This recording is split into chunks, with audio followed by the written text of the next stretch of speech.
నిజానికి ఇది ఏం విచిత్రమో తెలియదు కానీ ముందుగా మీకు ఒక మాట చెప్పాలి. నేను ఇక్కడ గెలిచి ఇప్పుడు సిరిసిల్లలో మీ అందరి దయతోని 15 ఏళ్ళ 15 ఏళ్లతోని మరి 15 ఏళ్ల నుంచి ఏం జరుగుతుందో తెలియదు కానీ ఎలక్షన్ రాగానే ఒక పుకారు ఉడుతుంది. కేటీఆర్ అంటోడు ఇక్కడ ఉంటలేడట పీక్తుండట.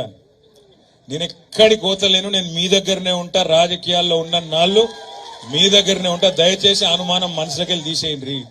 ప్రతిసారి నేను చెప్పుడు, ప్రతిసారి ఒక పేపర్ వాళ్ళు రాసుడు, నేను చెప్పుడు. నేను ఎక్కడికి పోతలేను, నేను ఇక్కడనే ఉంటా.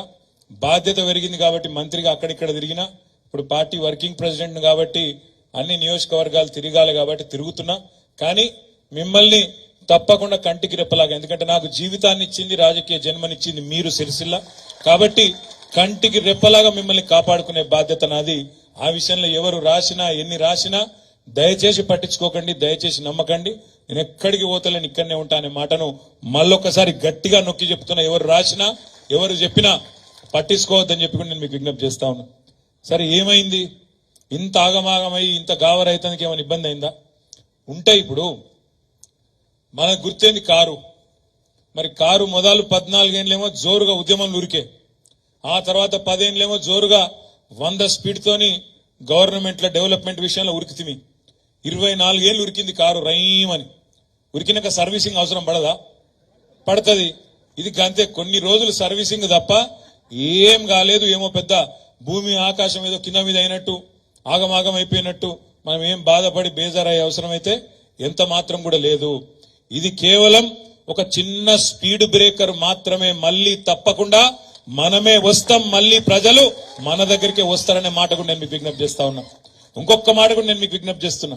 అయితే ఇట్లాంటి రాజకీయాల్లో అయితే మనం అనుకున్నాం కరెక్టే, మళ్ళా బ్రహ్మాండంగా హ్యాట్రిక్ కొట్టాలి, కేసీఆర్ గారు హ్యాట్రిక్ ముఖ్యమంత్రి కావాలి, రాష్ట్రం ఇదే వేగంతో ముందుకు పోవాలి, భారతదేశంలో ఆల్రెడీ నెంబర్ 1 అయింది చాలా రంగాల్లో, ఇంకా బాగా చేయాలి అనే ఉద్దేశంతో కసి మీద పనిచేసినాం.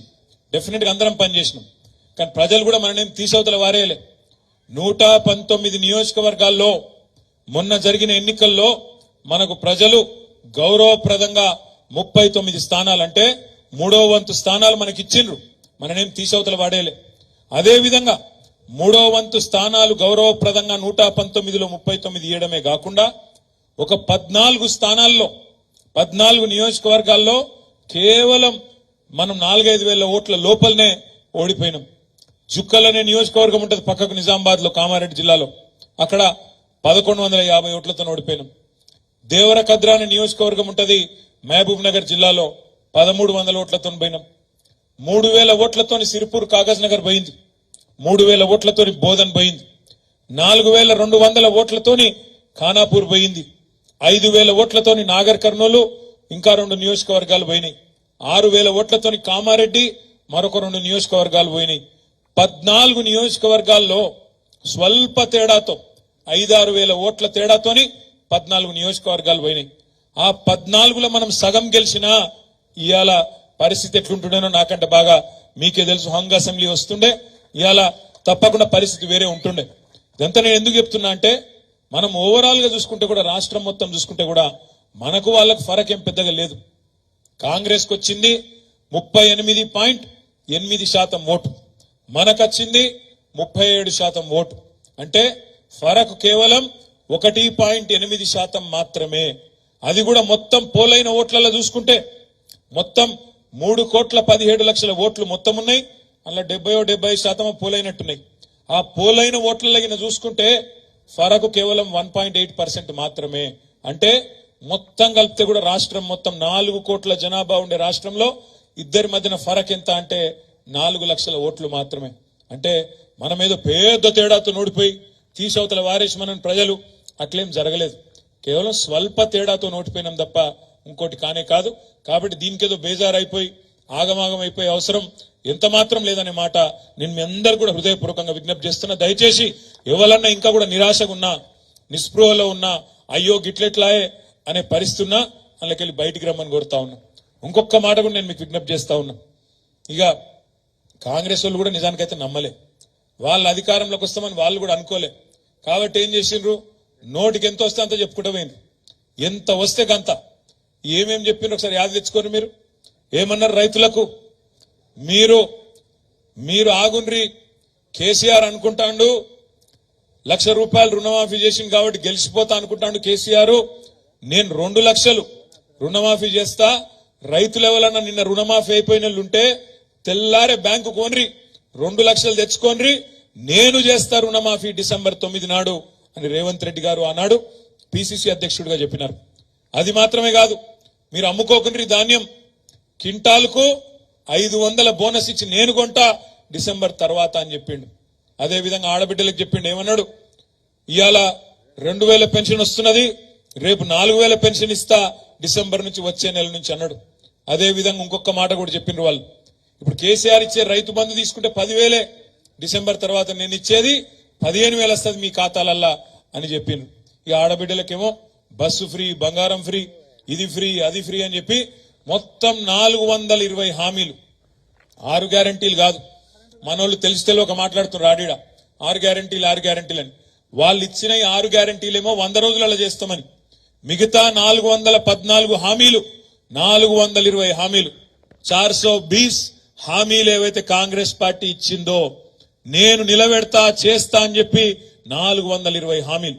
రైతు డిక్లరేషన్ అని, యూత్ డిక్లరేషన్ అని, మైనారిటీ డిక్లరేషన్ అని, ఎస్సీ డిక్లరేషన్ అని, ఎస్టీ డిక్లరేషన్ అని, బీసీ డిక్లరేషన్ అని, యువజన డిక్లరేషన్ అని, డిక్లరేషన్ల మీద డిక్లరేషన్లు చేసి మేనిఫెస్టో పెట్టి 420 హామీలు ఇచ్చి ఇవాళ 1.8% తో గెలిచిండ్రు వాళ్ళు. నేను మీ అందరిని ప్రార్థించేది ఒకటే, మనం చేసిన పని ప్రజల అనుభవంలో ఉంది. నాకంటే బాగా మీకే తెలుసు, ఎందుకంటే జనంలో ఉండేది మీరు, తెల్లారు లేస్తే ప్రజలతో మాట్లాడేది మీరు. 50 రోజులైంది నిన్నటి కరెక్ట్ గా కాంగ్రెస్ పార్టీ అధికారంలోకి వచ్చి. ఈ 50 రోజులలో గ్రామాలలో రైతులు ఏమంటున్నారో, గ్రామాలలో ప్రజలేమంటున్నారో నాకంటే బాగా మీకే ఎరుక. ఏమంటున్నారు ఇవాళ కరెంటు ఓంగనే 1 గంట 2 గంటలు ఏమంటారు ప్రజలు చూసినావా? కేసీఆర్ చెప్పిందే నిజమైంది, కాంగ్రెస్ ఉంటే కరెంట్ ఉండదని కేసీఆర్ ముందే చెప్పిండు, ఆయన చెప్పినట్టే అయితాంది, చెప్పినట్టు వినకపోతే మీ అనే బాధ ఇలా రైతులు పడతారు. ఫోన్లు చూసుకుంటారు పాపం తెల్లారు లేచి, నీకు పడ్డదా అంటే రైతు బంధు నీకు పడ్డదా, నీకు పడ్డదా అంటే నీకు పడ్డదా. ఈ రోజు వరకు కూడా 2.5 ఎకరాల కంటే ఎక్కువ రైతు బంధు పడలేదు ఇయాలటికి కూడా. ఆ రోజేమో ముఖ్యమంత్రి, ఇప్పుడున్న ముఖ్యమంత్రి ఆనాటి పిసిసి అధ్యక్షుడు రేవంత్ రెడ్డి గారు ఆ రోజు అన్నాడు, కేసీఆర్ బిచ్చమేసినట్టు ఎత్తాడు, రైతు బంధు 10,000 నేనిస్తా 15,000 మీకు అని ఆ రోజు నరికిండు. ఇవాళ ఇప్పటి వరకు నాట్లు పడ్డాయి, ఎక్కడోళ్ళు అక్కడ రైతులు ఒకళ్ళ మొగాలు ఒకళ్ళు చూసుకుంటారు, నీకు పడ్డాదిరా అంటే నీకు పడ్డాదిరా. ఇవాళ పరిస్థితి ఏంది? కేసీఆర్ ఉన్నప్పుడేమో రైతు బంధు ఒకటే వారం రోజుల లోపల 70 లక్షల మంది రైతుల ఖాతాల్లో 7,500 కోట్లు ఒక వారం రోజులు వస్తుండే. ఇలా ఉన్నదా పరిస్థితి? ఒకళ్ళ ముఖాలు ఒకళ్ళు చూసుకొని రైతులు అనుకుంటారు కేసీఆర్ చెప్పింది వాజిబే ఉండే, మనం నమ్మి మోసపోయినాం, ఆగమైనమనే మాట రైతుల్లో ఉన్న మాట వాస్తవం అయితే గట్టిగా చప్పట్లతో మీరు చెప్పాలని చెప్పి నేను కోరుతా ఉన్నా. ఒక రైతులే కాదు ఇవాళ, ఒక రైతులే కాదు, మార్పు కావాలి అని చెప్పి ఓటేసిన వాళ్ళందరూ నెత్తినోరు కొట్టుకుంటాను. ఇవాళ నేను నిన్న హైదరాబాద్ లో ఒక మీటింగ్ పోయిన, జూబ్లీహిల్స్ లో మీటింగ్ పోతే ఆడ కొద్దిగా ట్రాఫిక్ జామ్ అయితే ఆయన బయటకు వచ్చి ఆటో ఎక్కి తెలంగాణ భవన్ కు పోయినా, మన పార్టీ ఆఫీస్ కు పోయేటప్పుడు ఆ తమ్ముడి పేరు శాతం రమేష్, ఆటో డ్రైవర్ పేరు, మాట్లాడుకుంటూ ముచ్చట పెట్టుకుంటూ పోయినా ఏం సంగతి అని. ఏం రమేష్ అన్న మరి ఏం సంగతి అంటే ఏం చెప్పమంటావే, ఆలేరు నియోజకవర్గం బతుకు తెరువు కోసం హైదరాబాద్కి వచ్చిన, మూటకొండూరు అనేది మా ఊరాడ, నాకు 2 పిల్లలు, నాచారం కాడు ఉంటా, 25 ఏళ్ళకెళ్ళి నడుపుతున్న ఆటో. మరి ఇవాళ నా పరిస్థితి మార్పు అని ఆయనతో మా కొప్పనే ఉచ్చుకున్నారు వీళ్ళందరూ కలిసి.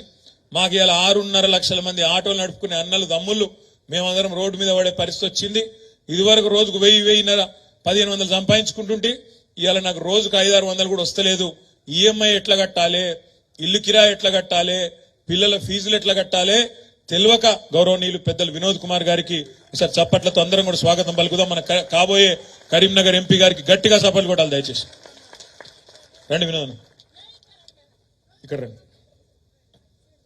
అయితే ఆ తమ్ముడు అన్నాడు రమేష్ అన్నా, మరి ఫీజులు, ఇల్లు కిరాయ, ఆటో ఈఎంఐ ఈ అన్నిటి మీదకెళ్ళి మళ్ళా ఆ డీజిల్ రేట్లు పెంచిండు మోడీ గారు, అన్నింటిని తట్టుకొని ఎట్లా బతకాలనో అర్థమైతే లేదన్నా, ఈ ఫ్రీ బస్ వచ్చినాక ఆగమైపోయినామన్నాడు.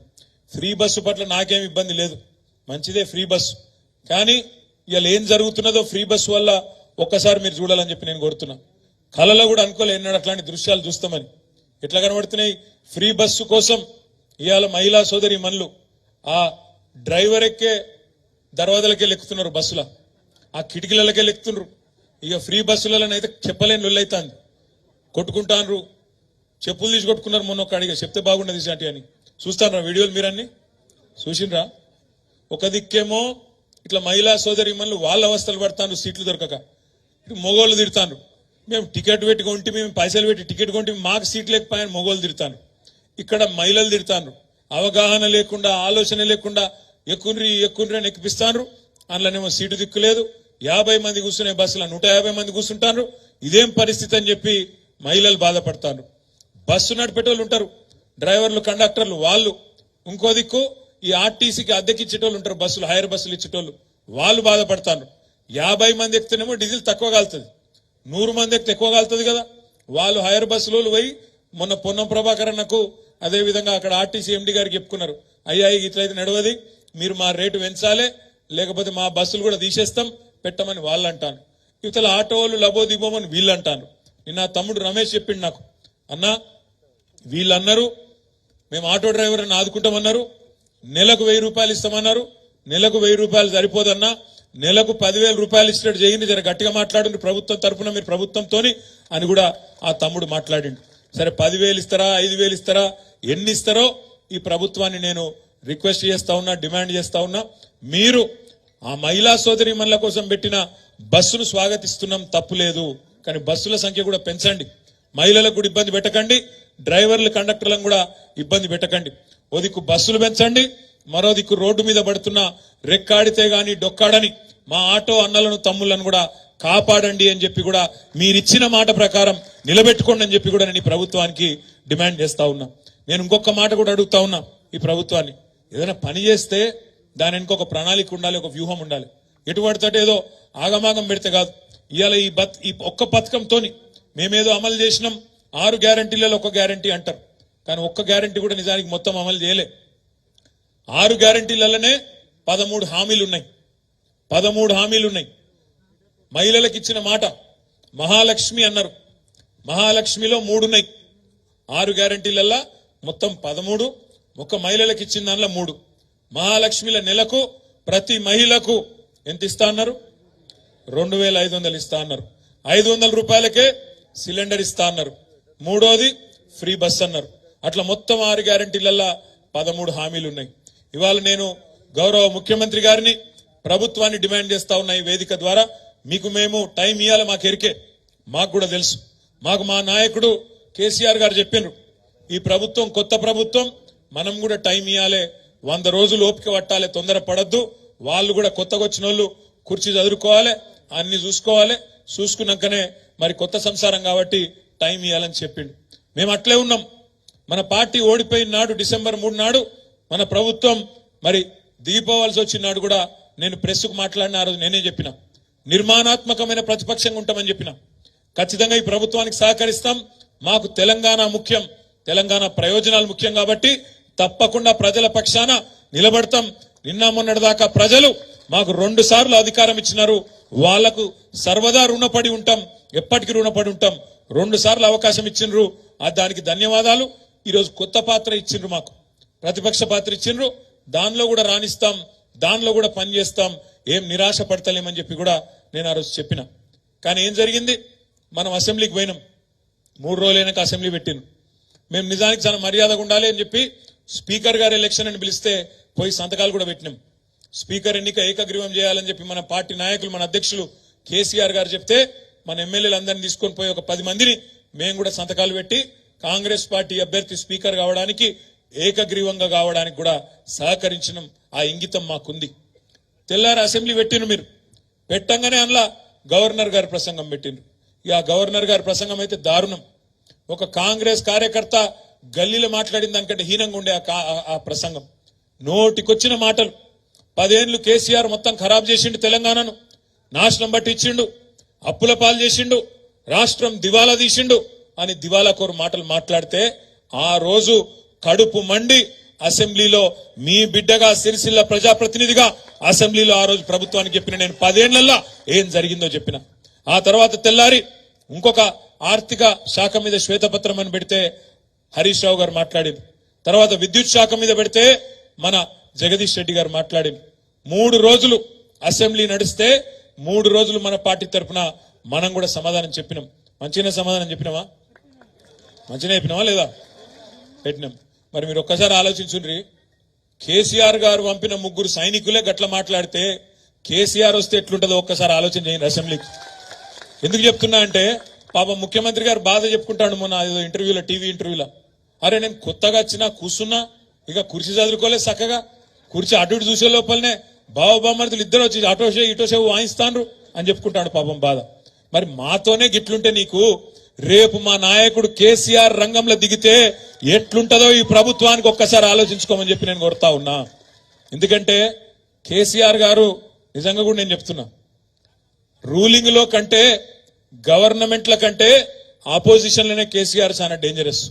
ఎందుకంటే అద్భుతంగా చీల్చి చెండాడడంలో, ప్రజల పక్షాన గొంతు విప్పడంలో, ప్రజల పక్షాన ప్రశ్నించడంలో కేసీఆర్ కంటే పదునైన గొంతు బహుశా భారతదేశంలోనే ఎక్కడా లేదు. ఇవాళ ఈయన మాట్లాడుతాడు ముఖ్యమంత్రి 100 మీటర్ల కింద దొక్కుతాడట బీఆర్ఎస్ ను. ఒక ఆయననేమో 100 మీటర్ల కింద దొక్కుతా అంటుండు రేవంత్ రెడ్డి. ఇంకొక ఆయనేమో ఇక్కడ మన ఎంపీ ఉన్నాడు కరీంనగర్ బండి సంజయ్, కుల్లా చెప్తుండ ఆయన, మనం కొట్లాడుకుంటూ కాదు, కాంగ్రెస్ బీజేపీ కొట్లాడుకుంటూ కాదు, బీఆర్ఎస్ గింతంత మిగిలిందిగా, ఆయనతో బీఆర్ఎస్ ను ఖతం చేయాలి, మనం కొట్లాడుకోవద్దు, మనం కలిసి ఉండాలి అని బండి సంజయ్ కుల్లా మాట్లాడుతుండ్రు. చూసినరా లేదా? మీరు చూసిరా లేదా? భోజనం ఉన్నది కొద్ది గట్టిగా తెలుసు, మీరు భోజనం టైం అయింది నాకు ఎరికే, అందుకే ముందు మాట్లాడుతున్నా, తర్వాత మిగతా సోదరులు మాట్లాడతారు. నేను ఎందుకంటున్నా అంటే ఇంత ఓపెన్ గా ఇంత బాహాటంగా మనం కలిసే ఉందాం అని బండి సంజయ్ ఒక దిక్కు, ఈయననేమో 100 మీటర్ల లోపల బొంద పెడతా అంటుండు. ఆయన 3 మీటర్లు కూడా లేడు, ఆయన అనట మనం 100 మీటర్ల లోపల బొంద పెడతాడట. ఆయన 3 ఫీట్లు కూడా లేడు ఆయన అనట 100 మీటర్ల లోపల బొంద పెడతాడట. నేను రేవంత్ రెడ్డి గారికి ఒకటే చెప్తున్నా, రేవంత్ రెడ్డి గారు ఈ పిచ్చి మాటలు, ఈ ప్రగల్భాలు నీకంటే ముందు మీ గురువర్యులు మాట్లాడిండు. వాళ్ళ గురువర్యుల పేర్లు ఎందుకు తీగాని, నీ గురువు మాట్లాడిండు, ఇంతకంటే ముందు ఉన్న పెద్ద పెద్ద తీస్మార్కాన్లు మాట్లాడిండు. నీకంటే ముందు కేసీఆర్ ను తొక్కుతాం, బొంద పెడతాం, ఈ గులాబీ జెండా కనబడకుండా చేస్తాం అని చాలా పెద్ద పెద్ద తీస్మార్కాన్లు మాట్లాడినరు. ఆ తీస్మార్కాన్లతోనే కాలేదు, నీలాంటి బుడ్రకాంతో ఏమవుతుంది అనే మాట నేను ఈ సందర్భంగా విజ్ఞప్తి చేస్తా ఉన్నా. నీ అసొంటోళ్ళు మస్తుగా వస్తారు పోతారు, కాలం కలిసి వస్తే వానపాములు కూడా నాగుపాములై బుసలు కొడతాయి. కాలం కలిసి వచ్చింది, తాంత గారెల బుట్ల పడ్డట్టు పడ్డావు. ఇలా ప్రజలకు తెలుసు నువ్వు ప్రజలు ఎన్నుకున్న ముఖ్యమంత్రి కాదు. ఢిల్లీ ద్వారా మేనేజ్మెంట్ కోటాలో ఢిల్లీని మేనేజ్ చేసుకొని మాణిక్యం ఠాగూర్ కు 50 కోట్లు ఇచ్చి వీని చెవుల ఊది వాని చెవుల ఊది నలుగురు నువ్వు పోగేసుకొని ఢిల్లీకి వెళ్లి ఆడికెళ్లి మేనేజ్మెంట్ తెచ్చుకున్న పదవి తప్ప ప్రజలందరూ కలిసి కూడబలుకొని నిన్నేం ఎన్నుకోలేదు. ముమ్మాటికి ఎన్నటికీ నువ్వు కేసీఆర్ గారి కాలు గోరుకు కూడా సరిపోవు రేవంత్ రెడ్డి అని మాట నేను విజ్ఞప్తి చేస్తా ఉన్నా. ఇది నేనేదో వేరే ఉద్దేశంతో చెప్తలేను, ఒకటే మాట గుర్తుపెట్టుకోండి. ఇవాళ నిజంగా కూడా కేసీఆర్ అనే నాయకుడు లేకపోతే, ఈ గులాబీ జెండా లేకపోతే తెలంగాణ ఎక్కడిది? ఆ తెలంగాణ రాష్ట్రానికి వచ్చే ఈ పదవులు, ముఖ్యమంత్రి ఉప ముఖ్యమంత్రి పదవులు ఎక్కడి? ఆలోచించుకో రేవంత్ రెడ్డి గారు మాట్లాడే ముందు అనే మాట నేను విజ్ఞప్తి చేస్తా ఉన్నా. ఇంకొక మాట కూడా మీ అందరికి నేను విజ్ఞప్తి చేస్తున్నా. ఈ 420 హామీలు మీ అందరికీ మంచిగా కాపీలని పంపిస్తా. 420 హామీలు ఏవైతున్నాయో కాంగ్రెస్ ఇచ్చిన హామీలు చూడండి. మీరు యువతకు చెప్పిండ్రు, తెలంగాణ యువతకు నెలకు 4,000 రూపాయలు ఇస్తామన్నారు నిరుద్యోగ భృతి. ఇలా తప్పించుకునే ప్రయత్నం చేస్తున్నారు.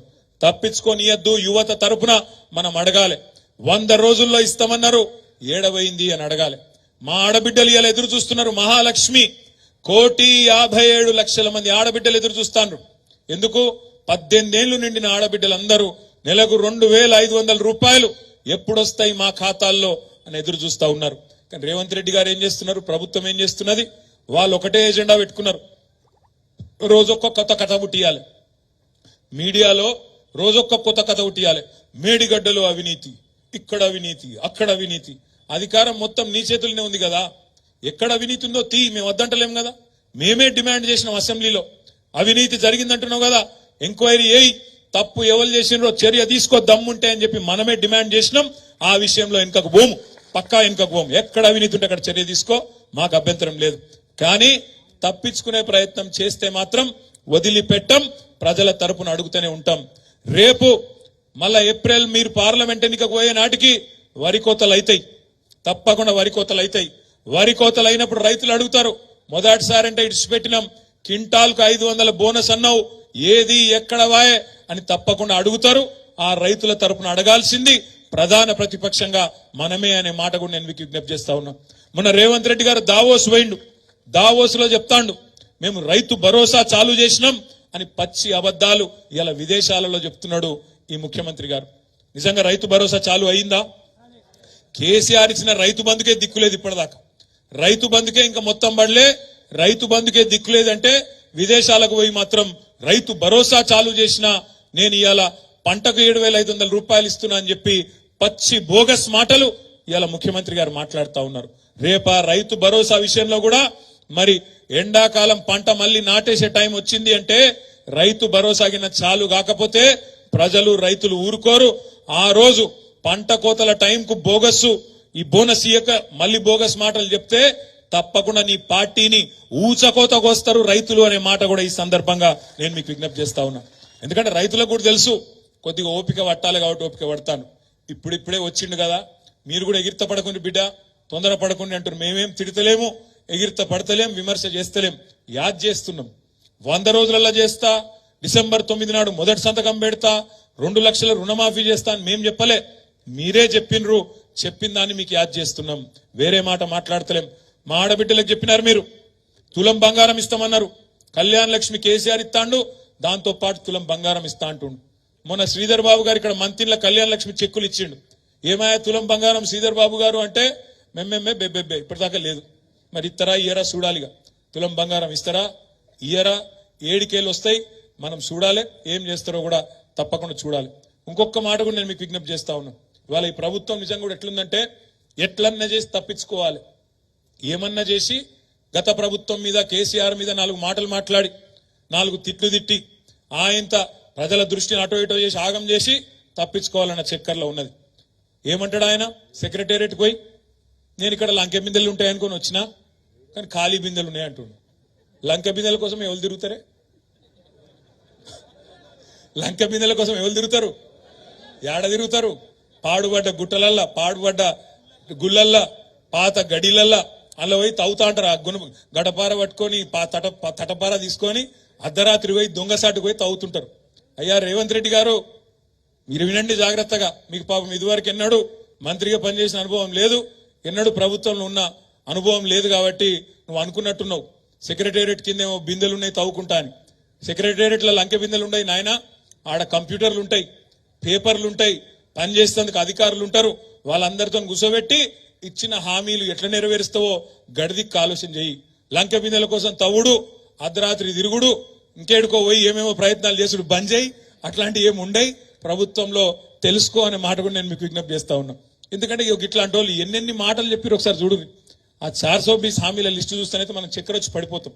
అందుకే నేను మిమ్మల్ని కోరేది, ఈ ప్రభుత్వం నోటికి ఎంత వస్తే అంత చెప్పి అలవిగాని హామీలు ఇచ్చి ఇలా తప్పించుకునే ప్రయత్నంలో భాగంగా కేసీఆర్ ఇట్లా చేసిపోయిండు, అప్పులపాలు చేసిపోయిండు, ఇది చేసిపోయిండు, అది చేసిపోయిండు అని మాట్లాడుతున్నాడు. కేసీఆర్ ఏం చేసిండో ప్రజలకు తెలుసు. 200 రూపాయల పెన్షన్ ను 2,000 రూపాయలు చేసినోడు కేసీఆర్. 500 రూపాయల పెన్షన్ ను దివ్యాంగులకు 4,000 రూపాయలు చేసింది కేసీఆర్. ఇది వరకు దేశంలో ఎన్నడూ లేని విధంగా రైతులకు 73,000 కోట్ల రూపాయలు వాళ్ళ ఖాతాలో రైతు బంధు రూపంలో టైంకి ఇచ్చింది కేసీఆర్. భారతదేశం మొత్తంలో 24 గంటలు ఉచితంగా విద్యుత్ ఇచ్చింది ఒకే ఒక్క నాయకుడు రైతులకు, కేసీఆర్. ఇవాళ మా సోదరులు నేతన్నలు సిరిసిల్లలో ఉన్నారు. మీకు కూడా నేను ఒక మాట ఇస్తా ఉన్నా, మీ అందరికీ నేను మాట ఇస్తా ఉన్నా. ఇవాళ బెదిరిస్తున్నారట కాంగ్రెస్ వాళ్ళు, మీరు కేటీఆర్ కోటేసిరు కదా, మీకు ఆర్డర్లు ఇస్తామా చూసుకుంటాం అంటున్నట. నేను కూడా మీకు మాట ఇస్తున్నా, అవసరమైతే సిరిసిల్ల ప్రజల ప్రతినిధిగా, సిరిసిల్ల ప్రజాప్రతినిధిగా మొత్తం 39 మంది ఎమ్మెల్యేలు అవసరమైతే రాష్ట్ర ప్రభుత్వాన్ని దిగ్బంధం చేస్తాం, నిర్బంధిస్తాం, వాళ్ళని సవాల్ చేసి తప్పకుండా సిరిసిల్లలో ప్రతి నేతన్నను కాపాడుకుంటాం. మీరెవ్వరికి కూడా భయపడవలసిన అవసరం లేదు. అక్కడేదో కొత్తగా ప్రభుత్వంలోకి వచ్చినంత మాత్రాన మేమేదో రాజులం, జాగీర్దారులం, మేమేదో పెద్దవాళ్ళం సుల్తాన్లం అనుకుంటే నడవది. ప్రజల కోసం నడవాలి తప్ప, ప్రజల కోసం ప్రభుత్వం పనిచేయాలి తప్ప మేం పగబడతాం, ఓటేయకపోతే ఊకోము అనే లైన్లో బెదిరిస్తే ఎవరు బెదిరిపోవాల్సిన అవసరం లేదు. అక్కడక్కడ సరే బెదిరిపోయేటోళ్ళు కూడా కొంతమంది ఉంటారు. అధికారం పోయి 50 రోజులు కాలే, అక్కడ ఇక్కడ కొంతమంది నాయకులు తత్తరపడుతున్నారు. సర్పంచులు ఒకరిద్దరు అక్కడ ఇక్కడ ఆగమాగం అవుతాను. నేను మీ అందరికి ఒక మాట ఇస్తున్నా, మీ అందరికీ ఒక మాట ఇస్తా ఉన్నా. చెరువు నిండినాక కప్పలు మస్తుకు వస్తాయి, కానీ ప్రతిపక్షంలో ఉన్న నాడు ఈ రోజు ఇక్కడ కూర్చున్న మీరే నిజమైన నాయకులు, నిజమైన కార్యకర్తలు అనే మాట మీకు విజ్ఞప్తి చేస్తా ఉన్నా. మీకు ఇంకొక మాట కూడా ఇస్తున్నా. నేను ఇండ్లకెళ్లే ఇలా ఒక్క నాయకుడు పోతే భయపడేది లేదు.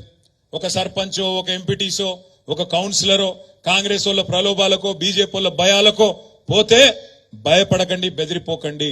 ఎవ్వరు లేని నాడే తెలంగాణ తెచ్చింది ఈ గులాబీ జెండా అనే మాట మర్చిపోకండి. పెద్ద పెద్దోళ్లను తట్టుకొని, పెద్ద పెద్ద ఆకుసిపాయలను తట్టుకొనే ఈ గులాబీ జెండానే తెలంగాణను తీసుకొచ్చిన పార్టీ. ఒక్క నాయకుడు పోతే 10 మంది కొత్త వాళ్ళను, అద్భుతమైన నాయకులను తయారు చేసుకుందాం. తయారు చేసే బాధ్యత నేను తీసుకుంటా అని చెప్పి కూడా మీకు విజ్ఞప్తి చేస్తా ఉన్నా. ఇంకా ఈ 5 ఏళ్లు వేరే పనేం లేదు. ఈ 5 ఏళ్లు మనకు మంత్రి పదవి లేదు, ప్రభుత్వంలో లేం కాబట్టి వేరే పనేమి లేదు. పార్టీ పటిష్టత కోసం పనిచేద్దాం. పార్టీని క్షేత్రస్థాయి నుంచి నిర్మాణం చేసుకుందాం. ఎస్, ఆగన్ ఒక్కడే ఉన్నాడు జిల్లా పార్టీ ప్రెసిడెంట్ గా. జిల్లా కమిటీని బ్రహ్మాండంగా ఫుల్ ఫ్లెజ్డ్ చేసుకుందాం. చాలా మందికి అందులో అవకాశాలు ఇచ్చుకుందాం. అనుబంధ సంఘాలు ఉన్నాయి, వాటిని కూడా పటిష్టం చేసుకుందాం. పని చేసేటోళ్ళకే పదవులు ఇద్దాం. ఎవరన్నా పని చేయం, మేము పెద్ద మనుషులు అసంటోళ్ళం అంటే మీరు పక్కకుండండి, గౌరవప్రదంగా పక్కకు జరగండి అనే మాట కూడా చెబుదాం. పక్కకు కూర్చోబెడదాం. ఎందుకంటే పోయింది అధికారం మాత్రమే, పోరాట పటిమ పోలేదు, సత్తా ఎక్కడ తగ్గలేదు, తగ్గద్దు అని కూడా నేను విజ్ఞప్తి చేస్తా ఉన్నా. మా తమ్ముళ్ళు కొంతమంది అడుగుతున్నారు, అన్నా మేము ప్రెస్ మీట్లు పెట్టానంటే మాకు అధికార ప్రతినిధి హోదా ఇయ్యాలి కదా అని అడుగుతా ఉన్నారు. తప్పకుండా కొంతమంది అధికార ప్రతినిధులు కూడా నియమించుకుందాం. మండలాల్లో, జిల్లాలో, రాష్ట్రంలో ఎప్పటికప్పుడు ప్రజా సమస్యల మీద గొంతు విప్పే అద్భుతమైన నాయకత్వం మన పార్టీలో ఉన్నది. కేసీఆర్ తయారు చేసిన సైనికులు ఒకరు కాదు. ఇలా నాకంటే అద్భుతంగా ఇక్కడ మైక్ ఇస్తే మాట్లాడగలిగిన వాళ్ళు 100 మంది ఉన్నారు. నాకు కూడా తెలుసు. ఏ ఊరికి ఆ ఊరు అట్లాంటి వాళ్ళని తయారు చేసిండు కేసీఆర్. కాబట్టి నేను అంటున్నా, ప్రజల పక్షాన రాబోయే 3, 4, 5 ఏళ్లు గట్టిగా నిలబడదాం, గట్టిగా కొట్లాడదాం. పోయింది తాత్కాలికంగా అధికారం మాత్రమే. అధికారం పోగానే బేజారయ్యేటోళ్ళు ఉంటారు, కొంత అక్కడ ఇక్కడ కింద మీద పడేటోళ్ళు ఉంటారు, ఆగమాగం అయ్యేటోళ్ళు ఉంటారు. వాళ్ళ గురించి మీరేం ఫికర్ చేయకూడదు. పోతే ఎవరైనా పోతారు, వదిలించుకుందాం, ఏం తప్పులేదు. కొత్తోళ్ళని తయారు చేసుకుందాం, గట్టిగా నిలబడదాం. ఉన్నోళ్ళం కొంతమందిమైనా సరే గట్టిగా నిలబడదాం.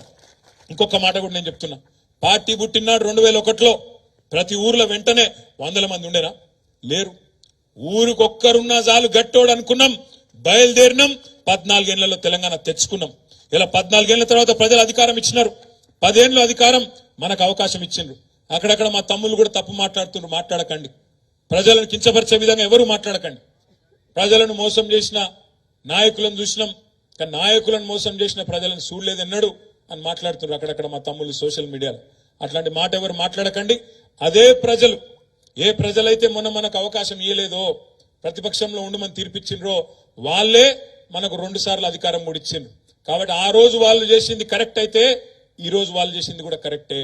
కాబట్టి ఎవరు కూడా పొరపాటున కూడా ఒక్క పొల్లు మాట కూడా మాట్లాడకండి. మనం ఆలోచించుకుందాం. సిరిసిల్లలో పోయిన ఎలక్షన్లో 2018లో మనకు 90,000 మెజారిటీ వచ్చింది, 89,000 చిల్లర. ఈసారి 29,000 చిల్లర వచ్చింది. ఎందుకు తగ్గిందో ఆలోచించుకుందాం, ఎక్కడ లోపం ఉందో ఆలోచించుకుందాం, దాన్ని సవరించుకుందాం. లోపం నాలో ఉంటే నేను సవరించుకుంటా, లోపం మీలో ఉంటే మీరు కూడా సవరించుకోవాలని చెప్పి నేను విజ్ఞప్తి చేస్తా ఉన్నా. తప్పు నాది కూడా ఉండొచ్చు, నేను కూడా మనిషినే, తప్పు చేయలేదు, నేనేమి పొరపాటు చేయలేదని నేను చెప్పను. ఉంటాయి లోటుపాట్లు, పొరపాట్లు, మనిషి అన్నాక ఉంటాయి. అధికారంలో భాగంగా గత 10 ఏళ్లుగా మనం ఒకటే సింగిల్ మైండెడ్ గా పనిచేసినాం, ఒకటే ఆలోచనతో పనిచేసినాం. ఎట్టి పరిస్థితుల్లో మన రాష్ట్రం పేరు నిలబడాలి, కష్టపడి తెచ్చుకున్న రాష్ట్రం భారతదేశంలోనే టాప్ కావాలి, నెంబర్ 1 కావాలని చెప్పి బ్రహ్మాండంగా ఆనాడు అధికారంలో ఉన్నప్పుడు 10 ఏళ్ల పాటు నిర్విరామంగా పనిచేసినాం. కాబట్టి ఇవాళ దేశానికి ఇవాళ ఆదర్శంగా నిలబడ్డది మన రాష్ట్రం. ఎన్నో రంగాలలో అవార్డులు వస్తా ఉన్నాయి, ఈ రోజు కూడా వస్తా ఉన్నాయి. నిన్నగాక మన మున్సిపల్ డిపార్ట్మెంట్ కు బ్రహ్మాండమైన అవార్డులు, స్వచ్ఛ సర్వేక్షణ్ లో మళ్ళా కూడా పోయిన సంవత్సరానికి సంబంధించిన అవార్డులన్నీ మొన్ననే కొత్త ప్రభుత్వం వచ్చినాక ఇచ్చినారు. అంటే ఈ రకంగా చెప్పుకుంటూ పోతే ఎన్నో విజయాలు ఉన్నాయి. నేను మిమ్మల్ని ప్రార్థించేది, మీతో కోరేది ఒకటే, ఈ సంవత్సరం మొత్తం ఎలక్షన్లు ఉన్నాయి. ఒక వినోద్ కుమార్ గారి ఎలక్షనే కాదు, వరుసగా ఆ తర్వాత మీ ఎలక్షన్లే ఉన్నాయి.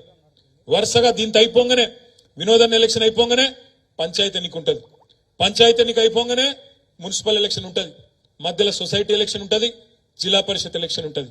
నేను మీ అందరికి ఒకటే మాటిస్తా ఉన్నా, మీరు నా కోసం ఎంత కష్టపడ్డారో నాకు తెలుసు. ఒక్కొక్కరు సిరిసిల్లలో కౌన్సిలర్లు కానీ, గ్రామాల్లో సర్పంచ్లు ఎంపీటీసీలు కానీ, జెడ్పీటీసీలు ఎంపీపీలు కానీ, గ్రామ శాఖల అధ్యక్షులు ఏ పదవిలో లేకపోయినా కార్యకర్తగా నాయకుడిగా నా మీద ప్రేమతో, కేసీఆర్ మీద ప్రేమతో, ఈ గులాబీ జెండా మీద ప్రేమతో కష్టపడ్డ వాళ్ళు ఒకరిద్దరు కాదు, వేల మంది మీరు కష్టపడితేనే ఇవాళ ఇంతమంది మేము 39 మంది ఎమ్మెల్యేలు అయినాం. మాకు తెలుసు లక్షల మంది మీ కష్టం ఉంది, ఇలా 39 మందికి పదవులు వచ్చినాయంటే. అందుకే నేను మీకు ఇచ్చే మాట ఏంటంటే, రేపటి రోజున ఈ ఎన్నికల సంవత్సరంలో ఎన్నో ఎన్నికలు రాబోతున్నాయి కాబట్టి, నా ఎన్నిక అయిపోయినప్పటికీ రేపటి రోజున మీ ఎన్నికల్లో మీకంటే ఎక్కువ కష్టం నేను పడతా, మీకోసం నేను తిరుగుతా, అన్ని రకాలుగా మీకు అండగా నిలబడి మిమ్మల్ని గెలిపించుకుంటా అనే మాట కూడా నేను మీకు విజ్ఞప్తి చేస్తా ఉన్నా. ప్రజల్లో మనకేం కమ్మి లేదు, ప్రజల్లో మనకేం లోటు లేదు. అక్కడక్కడ చిన్నపాటి అలకలు అసంతృప్తులు ఉండొచ్చు, తాత్కాలికంగా అవతలోళ్ళు పాల పొంగులాగా చూపెట్టిన కొన్ని ఆశలకు ఆశ పడచ్చు. వీళ్ళు 2 సార్లు ఇచ్చినాం కదా, వాళ్ళకు ఒక్కసారి ఇస్తేంది అనే ఒక ఆలోచన రావచ్చు. తప్పేం కాదు, అప్పుడప్పుడు జరుగుతాయి అట్లాంటివి. కానీ మనం తప్పకుండా ఈ ప్రభుత్వాన్ని వాళ్ళు ఇచ్చిన ప్రతి హామీ, రైతులకు కానీ, మహిళలకు కానీ, యువకులకు కానీ, ఉద్యోగులకు కానీ, నిరుద్యోగులకు కానీ ఇచ్చిన ప్రతి హామీని నిలబెట్టుకునే దిశగా తప్పకుండా డిమాండ్ చేయాలి. 1,57,00,000 మంది ఆడబిడ్డలకు నెలకు 2,500 రూపాయల చొప్పున ఇచ్చి తీరాలే అని చెప్పి ప్రభుత్వాన్ని నిలదీయాలి. సంవత్సరానికి 5 లక్షల మందికి ఇండ్లు ఇస్తామన్నారు, ఇందిరమ్మ ఇండ్లు తప్పకుండా ఇచ్చేదాకా ఎంబడబడాలి. 4,000 నిరుద్యోగ భృతి ఇస్తామన్నారు, ఇచ్చేదాకా ఎంబడబడాలి.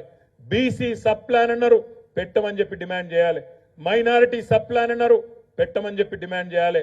వాళ్ళు ఇచ్చిన 420 హామీలు ఏ ఒక్కటి కూడా తప్పకుండా ఆ పుస్తకాన్ని పట్టుకొని మనం గల్లీ గల్లీలో చర్చ పెట్టాలి, ప్రజలను జాగరూకులను చేయాలి. అందుకే నేను మిమ్మల్ని అందరినీ కోరేది, ఏమీ నష్టం జరగలేదు.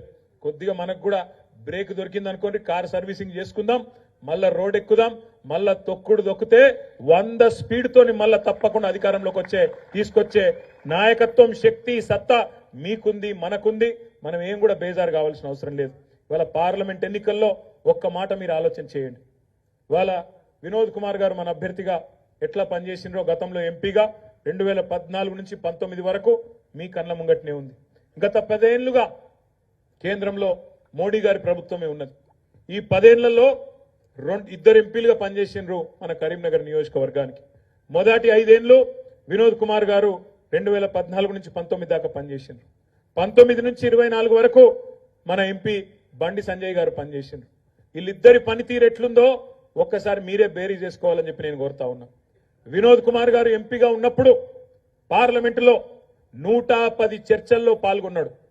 550 ప్రశ్నలు మన తెలంగాణ తరపున, మన కరీంనగర్ తరపున, మనందరి తరపున గొంతు విప్పి బలంగా అక్కడ కేంద్ర ప్రభుత్వాన్ని ప్రశ్నించిండు. 10 ప్రైవేట్ మెంబర్ బిల్లులు పెట్టిండు వినోద్ కుమార్ గారు. మరి అదే బండి సంజయ్ గారు, ఆయన 5 ఏళ్లలో ఎంపీగా ఒక్క పార్లమెంట్ చర్చలో పాల్గొనలేదు. వినోదన్న 550 ప్రశ్నలు అడిగితే ఆయన 50 ప్రశ్నలు అడిగిండు. వినోదన్న 10 ప్రైవేట్ మెంబర్ బిల్లులు పెడితే ఆయన పెట్టింది గుండు 0. అసలు బండి సంజయ్ కుమార్ గారు కనీసం ఇంతవరకు ముఖం చూపెట్టని గ్రామాలు కాదు, మండలాలు కూడా ఎన్నో ఉన్నాయి. చాలా మండలాలకు కూడా కనీసం రాలే. ఈర్నపల్లికి వచ్చిండో లేదో నాకు తెలియదు, గంభీరాపేటకు వచ్చిండా డౌటే.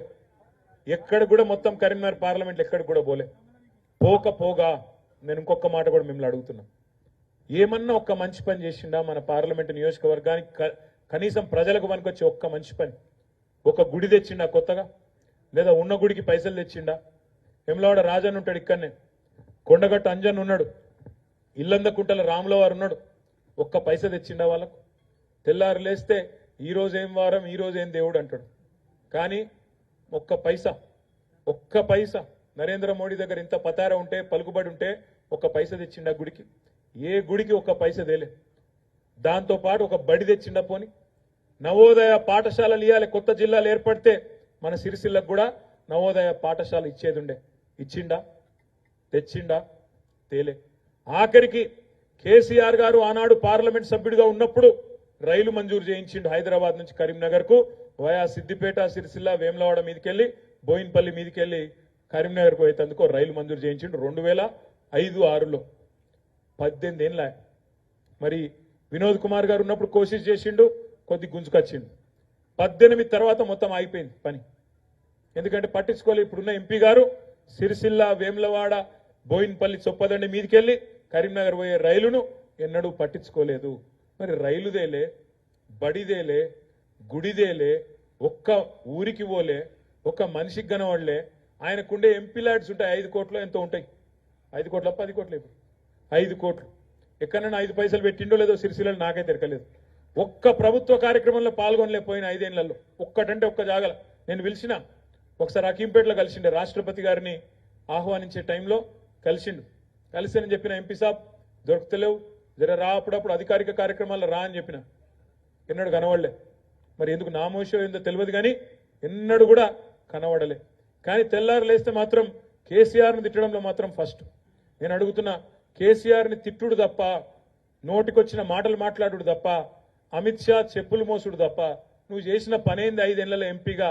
ఒకసారి చెప్పి మళ్ళీ ఒక్కసారి ఓట్లు అడగాలని చెప్పి నేను కోరుతా ఉన్నా. మాట్లాడుతూ ఆయన అంటూ, నేను మొన్న కరీంనగర్లో మాట్లాడినా, మేము ధర్మం కోసం పనిచేసే వాళ్ళం, మమ్మల్ని అంటావా కేటీఆర్ నీకు అహంకారం ఎక్కువ అని తిట్టిండు. అరే ధర్మం కోసం పనిచేసేది ఉంటే మఠం పెట్టుకోవాలి భయ్, మఠం పెట్టుకోవాలి, ఆశ్రమం పెట్టుకోవాలి, పని చేయాలి. నేను అద్దంటలేను, నువ్వు మంచోనివే నేను కాదంటలేను, పని చేయి కాదంటలేను. కానీ పార్లమెంటు మెంబర్గా ఉన్నప్పుడు, ప్రజాప్రతినిధిగా ఉన్నప్పుడు ప్రజలకు కావాల్సిన పనులు చేయాలనా వద్దా? ప్రజల హక్కులు, ప్రజల సమస్యలు ప్రస్తావించాలనా లేదా పార్లమెంట్లో? అమేవి చేయకుండా నేను ఓన్లీ దేవుని కోసం పనిచేస్తా అంటే, దేవుని కోసం పనిచేసే వాళ్ళు కాశీలా అక్కడ ఇక్కడ పెద్ద మనుషులు చాలా మంది గొప్ప వాళ్ళు జీవితాన్ని అంకితం చేసిన వాళ్ళు ఉన్నారు. నువ్వు అట్లా ఓదలుచుకుంటే పో, నాకేం అభ్యంతరం లేదు. కానీ కరీంనగర్ పార్లమెంటులో నీకు ఓటు అడిగే హక్కు లేదు అనే మాట మాత్రం ఖచ్చితంగా బండి సంజయ్ గారికి చెప్పవలసిన బాధ్యత మనందరి మీద ఉన్నది. మీరు చూడండి, ఇక్కడ మా సిరిసిల్ల నేతన్నలు ఉన్నారు. ఇవాళ వారం 10 రోజులుగా ఆగమాగం అవుతా ఉన్నారు. ఇవాళ సమ్మె చేసే పరిస్థితి వచ్చింది. మెగా పవర్ లూమ్ క్లస్టర్ కావాలి సిరిసిల్లకు అని చెప్పి నేను, వినోద్ గారు ఆనాడు ప్లానింగ్ బోర్డు అధ్యక్షుడిగా 8 సార్లు పోయినాం, 10 సార్లు పోయినాం కేంద్రంలో ఉండే ప్రభుత్వం దగ్గరికి. మరి ఈయన బీజేపీ ఎంపీ అయ్యుండి, బీజేపీ రాష్ట్ర అధ్యక్షుడు అయ్యుండి కనీసం మన సిరిసిల్ల నేతన్న కోసమో, జమ్మికుంటలో ఉండే నేతన్న కోసమో ఒక్క పథకం తెచ్చిండా ఆలోచించమని చెప్పి నేను కోరుతా ఉన్నా. ఇవాళ దేవుడి పేరు మీద ఓట్లు అడగడం కాదు బండి సంజయ్ గారు, మీకు గుర్తు చేస్తా ఉన్నా. మీకంటే ఎక్కువ భక్తి మాకుంది కాబట్టే, మా నాయకుడు కేసీఆర్కు ఉంది కాబట్టే మీకంటే బ్రహ్మాండంగా యాదాద్రి దేవాలయం కట్టింది కూడా కేసీఆర్ గారు అనే మాటను విజ్ఞప్తి చేస్తా ఉన్నా.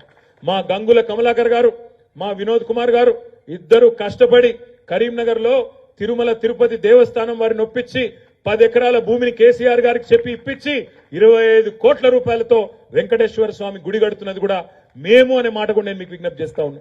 ఇవాళ ఏదో మాకంటే ఎక్కువ ఏదో చేసినట్టు, దేవుడి కోసం నువ్వు ఒక్కడివే ఉన్నట్టు, నువ్వు రాకముందు మాకు బొట్టు తెలియదు, కట్టు తెలియదు, దేవుడు తెలియదు, గుడి తెలియదు అన్నట్టు ఇవాళ నువ్వు ఏదైతే మాటలు మాట్లాడుతున్నావో, బండి సంజయ్ గారికి నేను చేసే విజ్ఞప్తి, మీరు అంతగానం నిజంగానే ధర్మం కోసం పనిచేయదలుచుకుంటే మీరు రాజకీయం బంద్ చేసి బ్రహ్మాండంగా పనిచేసుకోండి, మాకు అభ్యంతరం లేదు. కానీ కరీంనగర్ ఎంపీగా మీరు విఫలమైనరు. మీరు ఒక్క పని కూడా చేయలేదు, ఒక్క గుడి తేలేదు, ఒక్క బడి తేలేదు, ప్రజలకు పనికొచ్చే ఒక్క పని చేయలేదు. నేతన్నకు గాని, గీతన్నకు గాని, ఒక రైతుకు గాని పనికొచ్చే ఒక్క పని చేయలేదు అనే మాట కూడా నేను మీకు విజ్ఞప్తి చేస్తా ఉన్నా. నేను మీ అందరికీ ముగించే ముందు చేసే విజ్ఞప్తి ఒకటే, మనకు ఈ సంవత్సరం మొత్తం ఎలక్షన్లు ఉన్నాయి. ఇటు పార్లమెంటు, అటెన్క జెడ్పీటీసీలు, ఎంపీపీలు, అటెన్క సర్పంచులు, కౌన్సిలర్లు, సొసైటీ ఎలక్షన్లు అన్ని కూడా ఈ సంవత్సరమే ఉన్నాయి. మీరు ఒకటే ఒకటి యాద పెట్టుకోండి, ఇప్పుడు ఈ పార్లమెంట్ ఎన్నికల్లో మనం గట్టిగా పనిచేస్తేనే మీ వార్డులలో, మీ సర్పంచ్ ఎలక్షన్లో, మీ ఊర్లలో గట్టిగా పునాది పడుతుంది. దీని తర్వాత వెంటనే మీ ఎలక్షనే ఉంటది. కాబట్టి ఈరోజు మీరు చేసే కష్టం మీకోసమే చేస్తున్నామనే మాట యాద పెట్టుకోండి. వినోదన్న కోసమో ఇంకెవరి కోసమో మీరు పని చేస్తలేరు. ప్రజల దగ్గరికి పోవాలి. కాంగ్రెస్ పార్టీ, బీజేపీ పార్టీ ఏమేం మాటలు చెప్పినాయో చెప్పాలి. ఇంకొక మాట మాత్రం చెప్పి నేను ముగిస్తాను. నిన్న మొన్నటి దాకా కాంగ్రెస్లు బాగా ఎగురుతుండే. ఏమన్నారు వాళ్ళు? కేంద్రంలో మోడీ ఒక దిక్కున్నాడు, ఎన్డీఏ కూటమి ఒక దిక్కుంది, ఇంకో దిక్కు ఇండియా కూటమి ఉన్నది, మీరు అటో ఇటో ఉండాలి. ఇండియా కూటమిలో మీరు లేకపోతే మీరు బీజేపీతో ఉన్నట్టే లెక్క అని నోటుకొచ్చినట్టు మాట్లాడింది. వీళ్ళు ఎవరు మిగిలిరు మరి ఇండియా కూటమిలో? నిన్న మొన్న మీరు చూసిండ్రు, మమతా బెనర్జీ వెళ్ళిపోయింది. నేను వీళ్ళతో ఉండా, ఈ రాహుల్ గాంధీతో కాంగ్రెస్ పార్టీతో ఉండా, వీళ్ళ అహంకారాన్ని నేను భరించలేను, నేను సొంతంగానే పోటీ చేస్తా అని చెప్పి ఆమె తన దారి తను చూసుకున్నది. అరవింద్ కేజ్రీవాల్ గారు ఢిల్లీలో ఆయన వెళ్ళిపోయాడు. పంజాబ్లో భగవంత్ సింగ్ మాన్ గారు ముఖ్యమంత్రి, ఆయన కూడా వెళ్ళిపోయాడు. నేను వీళ్ళతో నాతో కలిసి పనిచేసుడు కాదు, నా ఇచ్చ నేను కొట్లాడుకుంటా, నా పార్టీకి నేను కొట్లాడుకుంటా, నేను ఒంటరిగానే కొట్లాడతా అని ఆయన వెళ్ళిపోయాడు. కేరళలో సిపిఎం పినరాయి విజయన్ గారు ముఖ్యమంత్రి, ఆయన కూడా నా దారి నేను చూసుకుంటా, ఈ కాంగ్రెస్ అహంకారం నాతో అయితలేదు, వశపడతలేదు అని ఆయన వెళ్ళిపోయాడు. బీహార్లో ఇప్పుడే మీరు చూసుంటారు వార్త, నితీష్ కుమార్ గారు ఇండియా కూటమి విడిచిపెట్టి ఎన్డీఏ కూటమిలో ఆయన వెళ్ళిపోయాడు. మరి ఇక మిగిలిందేవాళ్ళు, ఓదికు రాహుల్ గాంధీ గారేమో భారత్ జోడో అంటున్నాడు, దేశమంతనేమో కాంగ్రెస్ చూడో అని చెప్పి ఎక్కడోళ్ళు అక్కడ వెళ్ళిపోతున్నారు. అందుకే నేను మీకు విజ్ఞప్తి చేసేది, బీజేపీని ఆపాలంటే, బీజేపీని నిలువరించాలంటే, బీజేపీకి చెక్ పెట్టాలి అంటే ఇక్కడున్న మా మిత్రులందరూ నేను కోరేది ఒకటే, ఇవాళ కాంగ్రెస్ పార్టీతో సాధ్యం కాదు. కాంగ్రెస్ పార్టీలో ఆ శక్తి లేదు, బీజేపీని ఆపే సత్తా గాని శక్తి గాని వాళ్ళకు లేదు. అందుకే నేను కోరేది మిమ్మల్ని, ప్రాంతీయ నాయకులు ఎవరైతే బలమైన నాయకులు ఉన్నారో, కేసీఆర్ గాని, మమతా బెనర్జీ గాని, ఇవాళ అదే విధంగా అరవింద్ కేజ్రీవాల్ గాని, పినరాయి విజయన్ గాని, ఇట్లాంటి నాయకులకు ఓట్లేస్తేనే బీజేపీని ఆపగలుగుతాం తప్ప లేకపోతే ఆపే పరిస్థితి లేదు.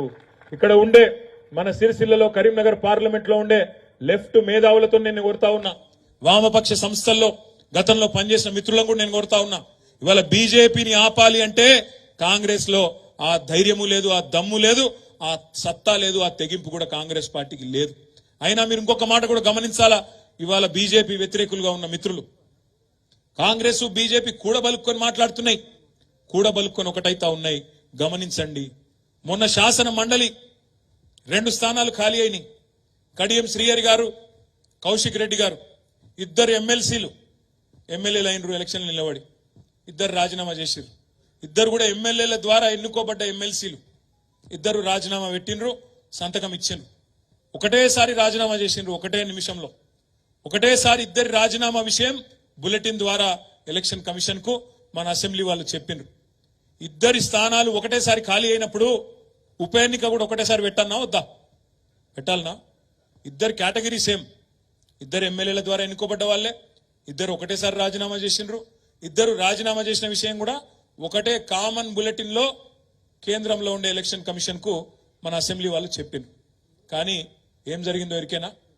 రేవంత్ రెడ్డి గారు పోయినరు, అమిత్ షా గారిని కలిసిండ్రు, పుష్పగుచ్చం ఇచ్చిండ్రు. గంట తర్వాత ఎలక్షన్ కమిషన్ నుంచి ఆ 2 ఎమ్మెల్సీ స్థానాలకు 2 అలగలగ సార్లు ఎన్నికలు పెట్టాలి, ఒకటేసారి పెట్టద్దు అని ఆర్డర్ వచ్చింది. ఒకటేసారి పెడితే ఏమైతుండే? చెరొకటి వస్తుండే కాంగ్రెస్ కు, బీఆర్ఎస్ కు. కానీ 2 అలగలగ పెడితే ఏమైంది? 2 కాంగ్రెస్ కే పోయినాయి.